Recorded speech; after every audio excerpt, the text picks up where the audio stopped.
राधिका जी आज तड़के ही उठ गई थी। कितनी हल्की लग रही थी वो आज, जैसे उनके पांव जमीन पर ही नहीं पड़ रहे थे। वह चल नहीं रही थी बल्कि उड़ रही थी। बहुत सारा काम पड़ा था। वह जल्दी जल्दी हाथ चलाने लगी क्योंकि आज उनके बेटा और बहू आयुष और स्वाति 11 बजे आने वाले थे। आयुष की शादी के बाद वे दोनों पहली बार घर आ रहे थे। फरवरी में शादी हुई तो हनीमून के लिए पेरिस चले गए। वहाँ से लौटे तो कोरोना संकट में चेन्नई में ही रह गए। पूरे 2.5 महीने से राधिका जी ने अपने बेटे और बहू को देखा नहीं था। बस फ़ोन पर ही बतियाकर मन को संतुष्ट कर लेती थी। सरकार ने कल से लॉकडाउन में ढील दे दी थी। अब केवल हॉट स्पॉट पर ही कर्फ्यू रहेगा। इसलिए आयुष ने पहली फ़्लाइट में बुकिंग करा ली थी। आज वह 11 बजे की फ़्लाइट से आने वाले हैं। तभी राधिका जी अपनी पुरानी बातों को याद करने लगी, जब 5 साल पहले आयुष के पिता की दिल का दौरा पड़ने से मृत्यु हो गई थी और आयुष तब बहुत छोटा था। उनके जीवन में तो अचानक ही दुखों का पहाड़ टूट पड़ा। राधिका जी की मदद करने वाला कोई नहीं था और उनके पास पहले से थोड़ी जमा पूंजी थी, तो उससे ही उन्होंने अपने बेटे आयुष को पढ़ाया था और साथ में सिलाई का काम शुरू किया, जिससे घर का खर्चा चल जाए। राधिका जी ने अपने जीवन में बहुत से मुश्किलों का सामना किया। शादी वाले दिन वह खूब फूट फूट कर रोई थी। काश कि आयुष के पिता जिंदा होते और अपने अरमानों को पूरा होते देखते, लेकिन विधि के आगे किसकी चलती है। जैसे हर माँ बाप का सपना होता है अपने बेटे की शादी होते हुए देखना, उसको सफल होते देखना, लेकिन शायद आयुष के पिता की किस्मत में यह सब नहीं था। यही सब बातें सोचते हुए उनकी आंखें भर आई और फिर उठकर सफाई करने में लग गई कि मिसेस शर्मा का फ़ोन आ गया। पूछ रही थी कि शाम 5 बजे होने वाला सत्संग होगा कि नहीं। कोरोना में लॉकडाउन से पहले तो हर रविवार को 5 बजे राधिका जी के घर सत्संग होता था। करीब 10-15 कॉलोनी की औरतें इकट्ठा हो जाती थी। थोड़ा सत्संग करती और थोड़ी इधर उधर की बातें भी कर लेती थी। लॉकडाउन खुलने के बाद आज पहला रविवार है, इसलिए वह पूछ रही थी। राधिका जी ने भी कह दिया कि होगा क्यों नहीं, ज़रूर होगा, सबको सूचना दे दो। चलो ठीक है, अब मैं फ़ोन रखती हूँ।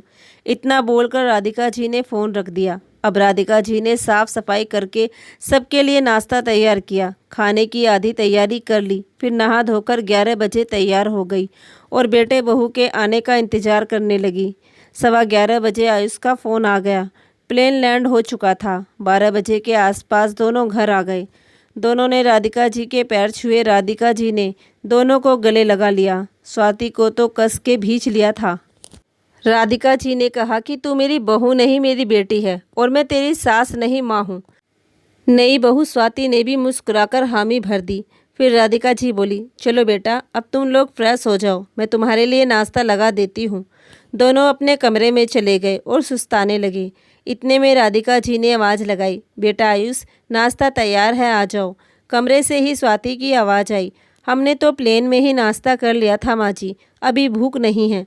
राधिका थोड़ा मायूस होकर बोली, पर बेटा मैंने तो बना दिया था, ऐसा करो थोड़ा थोड़ा कर लो। आयुष तो नाश्ता करने आ गया पर स्वाति नहीं आई। राधिका जी ने एक बार और प्रयास किया, स्वाति बेटा तू भी थोड़ा सा नाश्ता कर ले, देख मैंने बड़े चाव से बनाया है। फिर से स्वाति की आवाज़ आई, मुझे बिल्कुल भी भूख नहीं है माँ जी, आप और आयुष दोनों कर लो, मैं बहुत थकी हुई हूँ, मुझे थोड़ा आराम करना है। राधिका जी को स्वाति का यह व्यवहार थोड़ा अखरा लगा, लेकिन फिर यह सोचकर कि वह इतने लंबे सफ़र से आई है, इसलिए थोड़ी थकी हुई होने के कारण ऐसा कह रही है। यह सब सोचकर राधिका जी ने एक गहरी सांस ली और फिर राधिका जी और आयुष दोनों नाश्ता करने बैठ गए। माँ बेटे ने खूब इधर उधर की बातें की। आयुष ने भी नाश्ता थोड़ा सा ही किया। दरअसल भूख उसे भी नहीं थी, लेकिन माँ का मन रखने के लिए वह नाश्ता करने बैठ गया था। नाश्ते के बर्तन साफ करके राधिका जी खाने की तैयारी करने लगी। आयुष को खीर और मालपुआ बहुत पसंद था, वही बनाए थे उन्होंने। राधिका जी आज सुबह से ही लगातार चक्करघिन्नी की तरह घूम रही थी। अब तो पैरों में भी दर्द होने लगा था, लेकिन बेटे बहू के आ जाने से वह सब कुछ भूल गई थी, क्योंकि आज राधिका जी का घर भरा भरा सा हो गया था। बड़े चाव से खाना बनाया था राधिका जी ने। दोपहर के 2 बजे राधिका जी ने दोनों को खाने के लिए बुलाया। स्वाति सोकर उठी और हाथ मुंह धोकर डाइनिंग टेबल पर आ गई। राधिका जी को थोड़ा झटका लगा। स्वाति ने खाना बनाने में कोई मदद नहीं की। तो कोई बात नहीं, मगर खाना डाल तो सकती थी। राधिका जी मन ही मन उस बात को पी गई। आयुष उठा और वह खाना डालने लगा। राधिका जी ने उसे रोक दिया और खुद ही डालने लगी। खाना देखते ही स्वाति ने कहा, यह क्या बनाया है मम्मी जी? मालपुआ, कितना घी होता है इनमें। भाई मैं तो नहीं खा सकती इनको। इतना सुनते ही राधिका जी को रोना आ गया, लेकिन किसी तरह उन्होंने खुद को संभाला और कहा, ठीक है, दूसरे आइटम ले ले बेटा। स्वाति ने दोबारा मुंह बनाते हुए कहा, खीर तो मैं खाती ही नहीं माँ जी, फिर मैं खाऊं क्या? राधिका जी बोली, बेटा मैंने तो आयुष की पसंद की चीज़ बनाई थी, तेरी पसंद तो मुझे पता ही नहीं है, इसलिए बनाती कैसे? फिर स्वाति ने आयुष से कहा, सुनो, मेरे लिए जोमेटो से खाना मंगवा दो ना। तुमको तो मेरी पसंद पता ही है। और मम्मी जी आगे से आप ध्यान रखना, मुझे ऐसा खाना बिल्कुल भी पसंद नहीं है, तो प्लीज़ आगे से ऐसा कुछ मत बना देना। और इतना बोलकर वह अपने कमरे में चली गई। राधिका जी चुपचाप खड़ी उसे जाते हुए देखती रही। राधिका जी को काटो तो खून नहीं। उसने आयुष की ओर देखा, वह चुपचाप खाना खाने में व्यस्त था, तो राधिका जी कुछ नहीं बोली। आयुष ने जोमेटो से खाना ऑर्डर कर दिया था। राधिका जी चुपचाप खाना खाने लगी। खाना खा तो रही थी, लेकिन उनके गले से नीचे नहीं उतर रहा था। फिर भी वह ज़बरदस्ती उसे निगल रही थी। वह फूट फूट कर रोना चाहती थी, लेकिन बेटे के सामने कमज़ोर नहीं दिखाना चाहती थी। उन्होंने जल्दी से खाना ख़त्म किया और बर्तनों को सिंक में रखकर अपने कमरे में आ गई। 5 मिनट तक खूब रोई थी वह। राधिका जी को अपने ससुराल के दिन याद आने लगे। जब वह ससुराल में पहली बार आई थी, तो उनकी सास ने पहले ही दिनों से बता दिया था कि क्या करना है और क्या नहीं करना, कितने ऊंचे स्वर में बात करनी है, कैसी बात करनी है, किससे नहीं। सारा कुछ समझाने में पूरे 2 घंटे लगे थे उनकी सास को। राधिका जी तो घबरा ही गई थी, क्योंकि थोड़ी देर बाद उन्हें तो कुछ भी याद नहीं रहा कि उनकी सास ने क्या कहा था और क्या नहीं। जब आयुष के पापा उनके पास पहली बार आए, तो उन्होंने डरते डरते सारी बात उनको बताई। फिर बोले, माँ और तेरे पछड़े में मैं नहीं पड़ता, तू जाने और माँ जाने। इतना कहकर उन्होंने तो वह अध्याय ही समाप्त कर दिया था। अब राधिका जी के पास और कोई विकल्प बचा ही नहीं था जिससे वह अपने मन की बात कह पाती। राधिका जी की सास बात बात पर उन्हें टोकती, कभी सफाई को लेकर, कभी खाने को लेकर, कभी किसी दूसरी बात को लेकर। राधिका जी को उनकी सास ने यह महसूस करा दिया था कि उन्हें कोई भी काम तरीके से नहीं आता है। राधिका जी धीरे धीरे इसकी अभ्यस्त हो गई। वह पूरी तरह अपनी सास के बने सांचे में फिट हो गई। जब उनकी सास मरने को थी, तो वह राधिका का हाथ पकड़कर हाथ में लेकर बोली, बेटी मैंने तेरे साथ बहुत कड़वा व्यवहार किया है। एक बहू को ससुराल के वातावरण में ढलने के लिए बहुत कुछ सीखना होता है। अपनी इच्छाओं को मारकर औरों की इच्छाओं के लिए जीना पड़ता है। मैंने भी अपने मन पर पत्थर रखकर यही सीखा था। मेरी सास ने मुझे ऐसा ही सिखाया था। मैंने भी तुझे वही सिखाया है। मुझसे कोई भूल हो गई हो तो क्षमा कर देना। राधिका जी तो यह सुनकर रो पड़ी थी। उन्हें तो पता ही नहीं था कि इस कठोर इंसान के अंदर एक नाजुक दिल भी है। उन्होंने अपनी सास के पैर पकड़ लिए और कहा, माँ जी आप तो मेरी माँ से भी बढ़कर हो। मेरे मन में आपके लिए कोई मैल नहीं है। आपने तो मुझ पत्थर को तराश कर कोहिनूर बना दिया है। राधिका जी की सास के मुख पर एक मुस्कान तैर गई और उसने इस संसार को अलविदा कह दिया। राधिका के दिल में उनकी सास यह रूप खिंच गया। अब वह उनकी पूजा करने लगी थी। अगर घर का कोई भी सदस्य कभी भूल से अगर राधिका की सास के बारे में कुछ कह देता था, तो वह तुरंत प्रतिवाद पर उतर आती। उनके इस बदले स्वभाव को आयुष के पिता बड़े आश्चर्य से देखते रहते थे। वह अभी पुरानी यादों में ही घूम रही थी कि मिसेज गुप्ता का फ़ोन आ गया। राधिका जी ने फ़ोन उठाया। मिसेज गुप्ता बोली, क्या हुआ राधिका जी, सत्संग की तैयारी हुई कि नहीं? हाँ तैयारी हो जाएगी सत्संग की, आप लोग आ जाओ। उन्हें याद ही नहीं रहा कि आज तो सत्संग भी है। और फिर जल्दी जल्दी वह सत्संग की तैयारी करने लगी। ठीक 5 बजे कॉलोनी की औरतें इकट्ठा हो गई। 2 महीने बाद मिल रही थी सब लोग। खूब शोर हो रहा था। खी खी करके हंस रही थी सब लोग अपनी ही धुन में थे। तभी अचानक एक आवाज़ ने ही सबको चौंका दिया। राधिका जी ने देखा कि सामने स्वाति खड़ी है। वह अपना सर दोनों हाथों से भींचे हुए है। स्वाति बोली, प्लीज़ आप लोग इतना शोर मत करो, मेरा सिर दुख रहा है। सब औरतें एकदम से खामोश हो गई। इतना बोलकर स्वाति अपने कमरे में चली गई। राधिका जी ने हिचकिचाते हुए कहा कि यह उनकी बहू स्वाति है और आज ही बेटे आयुष के साथ चेन्नई से आई है। थकी होने के कारण उसके सिर में दर्द हो रहा है, शायद इसलिए उसकी बात का बुरा ना माने। अब एक एक करके सब औरतों को अपने अर्जेंट काम याद आने लगे और एक एक करके सब चली गई। राधिका जी को सबको जाते हुए देखती रही और कुछ बोल नहीं पाई। राधिका जी थोड़ी देर वहीं बैठी रह गई। फिर कुछ सोचकर वो स्वाति के कमरे में आई और बोली, बेटी मैं तेरा सिर दबा दूं? स्वाति ने अपने कमरे से ही जवाब दिया, नहीं मम्मी जी, मैंने सर दर्द की गोली ले ली है। ठीक है तो मैं चाय बना देती हूँ। इतना बोलकर राधिका जी चाय बनाने के लिए चली गई। चाय तैयार होने के बाद उन्होंने उन दोनों को बुलाया और सब लोग चाय पीने लगे। स्वाति ने चाय पी और झूठे बर्तन सिंक में छोड़ दिए। राधिका जी ने बर्तन साफ किए और डिनर की तैयारी करने लगी। उन्होंने स्वाति से पूछ लिया था कि डिनर में क्या बनाना है। वह उसी हिसाब से तैयारी करने लगी। रात के 8 बज गए थे। राधिका जी ने खाना टेबल पर लगा दिया था। बेटे बहू को आवाज़ लगाई और वह डाइनिंग टेबल पर आ गई। स्वाति ने खाना शुरू किया, बोली, सब्जी बहुत तीखी है माँ जी। अब राधिका को गुस्सा आ गया था। वह दिन भर से चाकरी कर रही थी और उस पर यह नाटक सहन करने की भी एक सीमा होती है। अब यह सीमा पार हो चुकी थी। रिश्तों को ज़बरदस्ती नहीं बांधा जा सकता है। जब एक पक्ष कोई रिश्ता निभाना ही नहीं चाहता है तो दूसरा पक्ष कब तक उस रिश्ते को निभाएगा। ताली दोनों हाथों से बजती है, एक हाथ से नहीं। अब तक राधिका जी सास से माँ बन रही थी। उन्हें लगा कि जो रिश्ता जैसा है उसे वैसा ही रहना चाहिए। राधिका जी ने कहा, आयुष जोमेटो से ऑर्डर कर दे बेटा, जो यह खाना चाहे वह मंगवा ले। मेरे से जितना हुआ मैंने इसके लिए उतना किया, लेकिन अब और बर्दाश्त नहीं होता। आयुष और स्वाति ने चौंक कर माँ की तरफ देखा। राधिका जी अपनी प्लेट लेकर सोफे पर आ गई। एकदम से सन्नाटा छा गया। आयुष भी अपनी माँ के पास आ गया था। दोनों चुपचाप खाना खाने लगे। स्वाति अपना खाना खत्म कर चुपचाप वहाँ से चली गई थी। अगली सुबह राधिका जी आराम से जागी। 8 बज गए थे। इतनी देर से वह कभी नहीं उठी थी। बाहर आई तो देखा आयुष बैठा हुआ था। राधिका जी बोली, अरे तू कब से जाग रहा है? आयुष बोला, 7 बजे नींद खुल गई थी मेरी। राधिका जी को पता था कि आयुष को उठते ही चाय चाहिए, लेकिन उन्होंने आज तय कर लिया था कि अब वह नौकरानी नहीं बनेगी। आज राधिका जी ने अपने लिए भी चाय नहीं बनाई। अब आयुष की भी हिम्मत नहीं हुई कि वह अपनी माँ से चाय बनाने के लिए कहे। राधिका जी ने कहा, बेटा मैं मथुरा वृंदावन जाऊंगी घूमने, वापस सोमवार तक आऊँगी। तू तो रविवार को वापस जाएगा ना? ऐसा करना कि घर को ताला लगाकर चाबी सामने वाली गुप्ता जी को दे जाना। और इतना बोलकर वह अपनी यात्रा की तैयारी करने चली गई। अब राधिका जी ने भी तय कर लिया था कि उन्होंने माँ बनने का प्रयास तो करके देख लिया, अब वह सास बनकर देखेगी। राधिका जी अपने बेटे और बहू के व्यवहार से बहुत परेशान हो गई थी। उन्होंने उन दोनों को सबक सिखाने का निर्णय कर लिया था।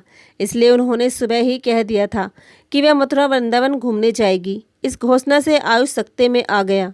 इतने में स्वाति भी जागकर आ गई थी। उसने देखा कि आयुष के चेहरे पर हवाइयाँ उड़ रही हैं। डाइनिंग टेबल पर चाय नाश्ता भी नहीं है और माँ जी भी वहाँ पर नहीं है। स्वाति ने आयुष से पूछा, क्या हुआ?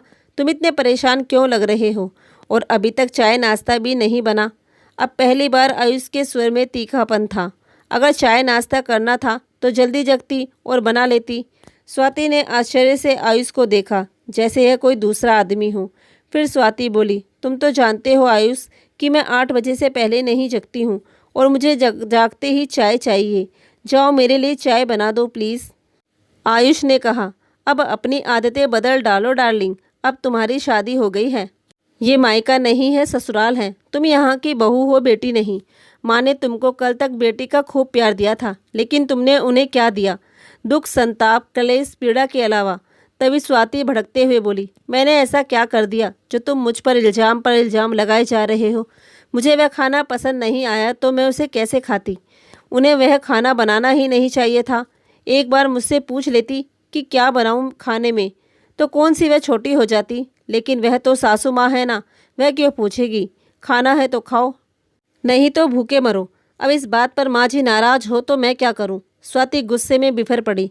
स्वाति की बात सुनकर आयुष का पारा भी चढ़ गया और गुस्से से बोला, सही कह रही हो, मम्मी तो नौकरानी है ना और तुम महारानी। चलो जाओ और दोनों के लिए चाय बनाकर लेकर आओ। पहली बार आयुष ने आदेशात्मक भाषा का इस्तेमाल किया था। स्वाति को घोर आश्चर्य हो रहा था कि आयुष को क्या हो गया है। उसने कहा, मेरी तबीयत ठीक नहीं है, आप खुद बना लो। और यह कहकर वह अपने कमरे में चली गई। इस घटना से आयुष हतप्रभ रह गया। कल से इसने किया ही क्या है जो इसकी तबीयत खराब हो गई। और मन में सोचने लगा, बहुत ज़्यादा सिर पर चढ़ने का यही अंजाम होता है। लेकिन सर पर तो मैंने ही बिठाया था ना। कल वह मम्मी का इतना अपमान करती रही और मैं खामोश होकर बैठा रहा। क्या इसी दिन के लिए मुझे माँ बाप ने पाल पोस कर बड़ा किया था? पापा की मृत्यु के बाद सारी जमा पूंजी माँ ने मेरी पढ़ाई और मेरी शादी में खर्च कर दी। क्या इस दिन के लिए? कोई ना कोई इलाज तो करना ही पड़ेगा इसका। यह कहकर वह राधिका जी के कमरे में चला गया। राधिका अपनी यात्रा की तैयारी करने लगी। लगभग 1 घंटे तक दोनों में क्या बातें हुई पता नहीं। आयुष अपने कमरे में आकर सो गया। करीब 11 बजे स्वाति बिस्तर से खड़ी हुई। नहा धोकर तैयार होकर वह करीब 1 बजे नीचे आई तो देखा कि एक सत्संग की मंडली आई हुई है और अपना पूरा माइक सिस्टम लगा रही है। तो क्या आज फिर से सत्संग होगा और वह भी माइक से? मेरा तो सिर फट जाएगा।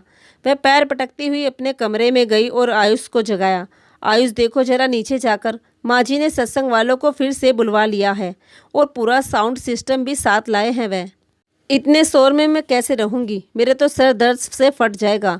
आयुष बड़ी गंभीरता से बोला, बात तो सही है, इतना शोर कैसे झेलोगी तुम? ऐसा करो, तुम किसी होटल में चली जाओ, मैं अभी बुक कर देता हूँ। और वह अपना मोबाइल लेकर होटल सर्च करने लगा। आयुष, तुम पागल तो नहीं हो गए हो? होटल में अकेली जाऊँगी क्या? जाएंगे तो दोनों ही जाएंगे, नहीं तो मैं नहीं जाऊंगी। साफ साफ धमकी थी। इसे चलते अब तक आयुष पर हुकूमत कर रही थी वो, लेकिन इसका आयुष पर कोई असर नहीं हुआ। वह बेपरवाह होकर होटल सर्च करने में लगा हुआ था। आयुष के इस व्यवहार से स्वाति झल्ला गई और ज़ोर ज़ोर से बोलने लगी, तुम माँ जी को कहते क्यों नहीं कि वह सत्संग ना करे, हमारे जाने के बाद जो चाहे करे, लेकिन संडे तक कुछ ना करे। तभी आयुष बोला, तुम तो ऐसे कह रही हो कि जैसे यह घर हमारा हो और तुम आदेश दे रही हो। घर की मालकिन मम्मी है, वह जो चाहे करे, हम कौन होते हैं रोकने वाले उन्हें? आयुष ने बड़े शांत स्वर में कहा। प्लीज़ आयुष, कुछ करो ना, ऐसे तो कैसे रह पाएंगे हम संडे तक?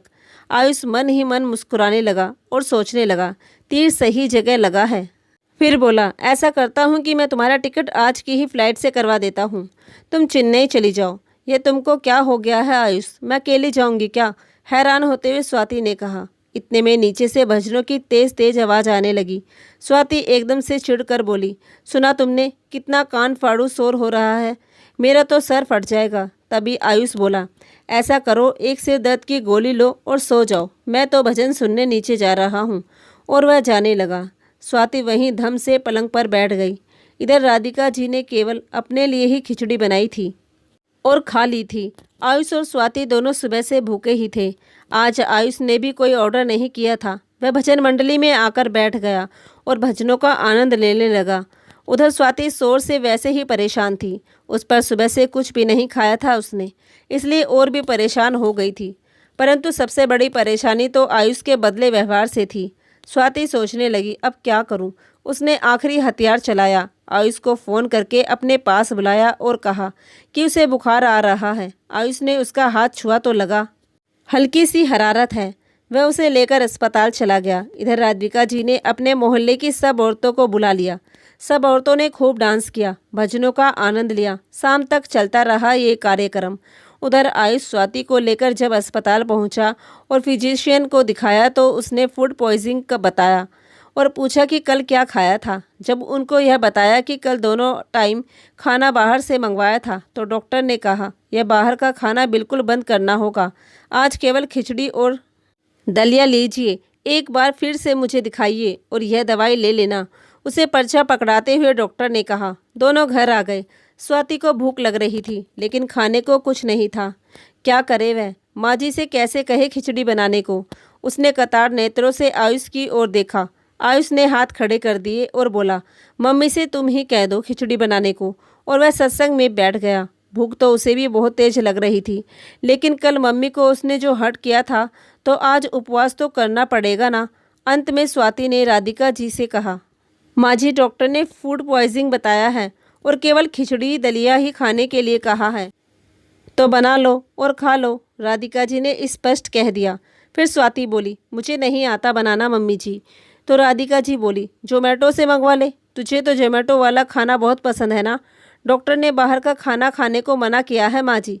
इस पर राधिका जी बोली, पर मेरे हाथ से तो नमक मिर्च घी वगैरह ज़्यादा पड़ता है। तो तुझे पसंद नहीं है। स्वाति बोली, मैं सब खा लूँगी माँ जी, बस आप बना दो। राधिका जी समझदार थी।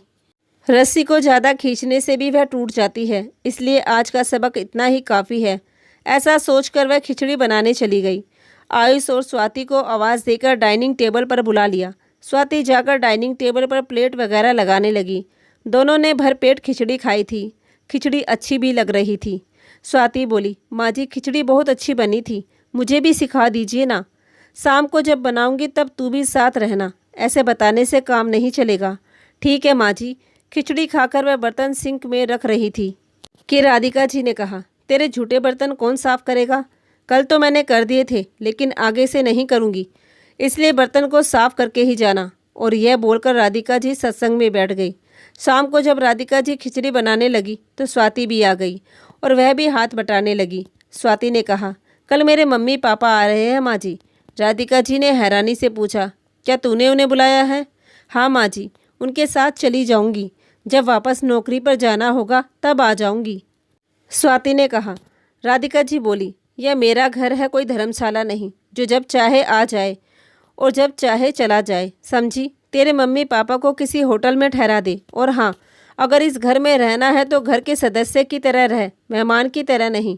तू भी होटल चली जा, फिर जहाँ मर्जी हो चली जाना, और जब चाहे नौकरी पर भी चली जाना। इतना सुनकर स्वाति आवाक रह गई। उसे राधिका जी के इस तरह के व्यवहार की बिल्कुल भी उम्मीद नहीं थी। उसे बहुत बुरा लगा। इतने में आयुष भी वहाँ आ गया। स्वाति ने आयुष की ओर देखा और कहा, सुना तुमने आयुष, माँ जी क्या कह रही है? कि मैंने सब सुन लिया है। माँ जो कह रही है वह एकदम सही कह रही है। तुम मेहमान नहीं हो, तुमने ना तो माँ को माँ समझा और ना ही इस घर को घर, इसलिए अच्छा होगा कि तुम किसी होटल में ठहर जाओ। स्वाति, मेरे से कुछ भी उम्मीद मत रखना, जो भी करो सोच समझ कर करो। मैं तो माँ के पास ही रहूँगा। स्वाति को काटो तो खून नहीं। वह गुस्से से बौखलाकर अपने कमरे में चली गई। राधिका जी को भी बहुत बुरा लग रहा था इस व्यवहार पर, मगर आयुष ने अपनी माँ को समझाया कि हर बीमारी का इलाज कड़वी गोली ही है, थोड़ा सब्र से काम लेना होगा। दूसरे दिन सुबह स्वाति जल्दी जाग गई और किचन में चाय बनाने लगी। खटर पटर की आवाज़ सुनकर राधिका जी की नींद खुल गई। उन्हें बड़ा आश्चर्य हुआ।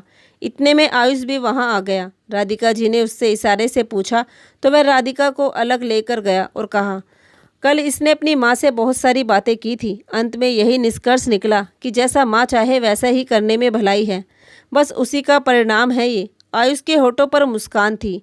और फिर राधिका जी किचन की ओर चल दी तो स्वाति राधिका जी से लिपट गई और रो रोकर बुरा हाल हो गया था उसका। रोते रोते बोली, माँ जी मुझे माफ़ कर दो।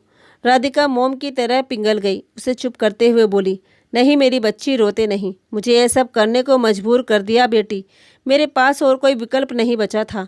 राधिका जी और स्वाति की आंखों में गंगा जमुना बह निकली।